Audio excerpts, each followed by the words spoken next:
Have you ever heard of the question of how does a good God send people to hell? The question is the wrong question, because the fact is that, first of all, we've got to understand what is hell.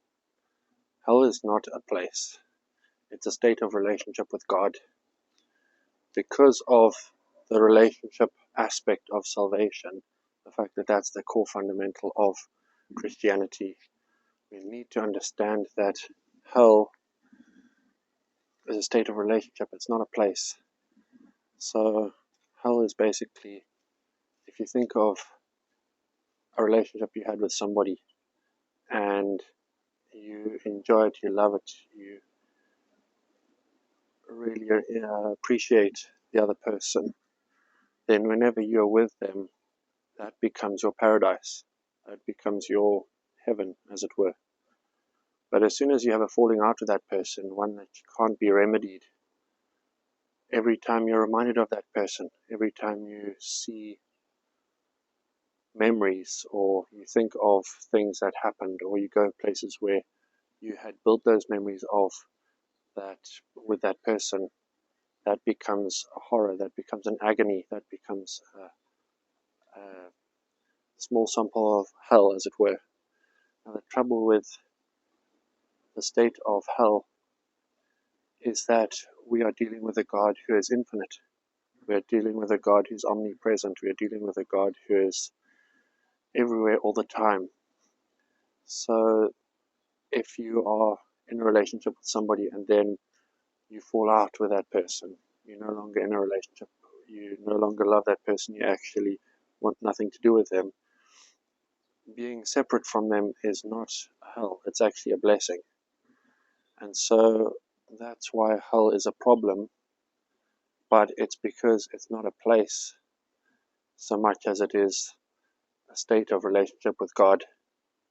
If God is your enemy, then you will be forever, and I mean forever, trying to run away from him because you cannot stand being in his presence. But unfortunately for you, his presence is everywhere, so you can never escape from him, and so you'll always be in close proximity to the person you've hated your whole life and will for eternity. So hell is not a place so much as it is a state of relationship with God. Now, when that question comes forth, how can a good God send people to hell?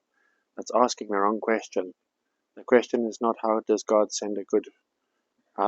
good God send people to hell, but rather that he is giving them what they want.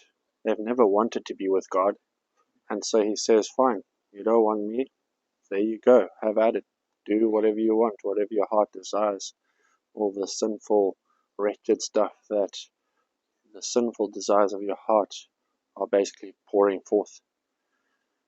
And if you want a bit more clarity on that, read Romans chapter 1, verse 18 onwards to the end of the chapter.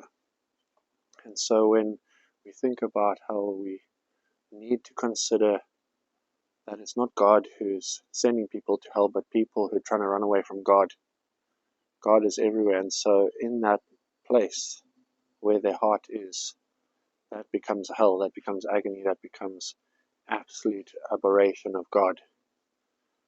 And if you think about it, if you're in proximity to someone you hate, but the person next to you loves that person, even geographically, you're in hell and they're in heaven, simply because of the relationship that they have and that you have with the Lord.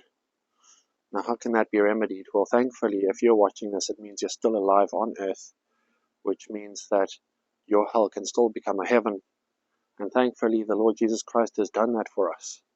He has made a way that our hell can become a heaven, even while on earth. And the more that you consider that, the more you work through that, the more you can grow into your love and your desire to know him and to be with him. And thankfully, he's provided that way of turning your entire hell into a heaven, into a paradise. You need not fear. So long as you're alive, that option is still available to you. But as soon as you die, then unfortunately, that's it. You have no more chances. So please don't ignore this opportunity. Please don't turn away from him, and please don't say, oh, I'll do it tomorrow, because you don't know what tomorrow will bring.